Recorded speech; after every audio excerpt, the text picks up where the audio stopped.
হাজিরিন, আজকে আমরা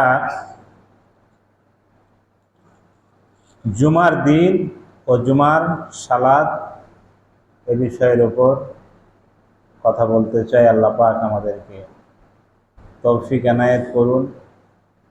ওমা তৌফিকি ইল্লা বিল্লাহ। মহান আল্লাহ রব্বুল আলামিন উম্মতে মুহাম্মদীকে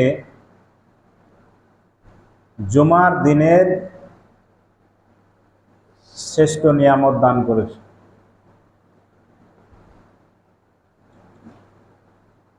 আর এই জুমার দিনটি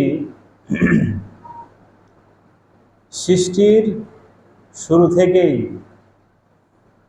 মর্যাদা এবং সম্মানিত একটি দিন, বলেন সুবহানাল্লাহ। কিন্তু এদিনের মর্যাদা অন্য অন্য নবীর উম্মতেরা এ নিয়ামতকে পায় নাই, যা উম্মতে মুহাম্মদীকে আল্লাহ সুবহানাহু ওয়া তাআলা দিয়েছে। জুমার দিনের ফজিলত সম্পর্কে অনেক হাদিস রয়েছে।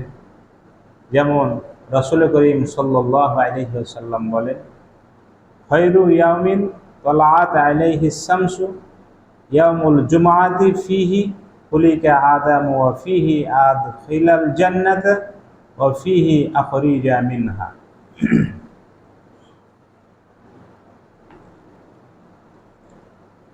রাসূল করিম সাল্লাল্লাহু আলাইহি ওয়াসাল্লাম বলেন,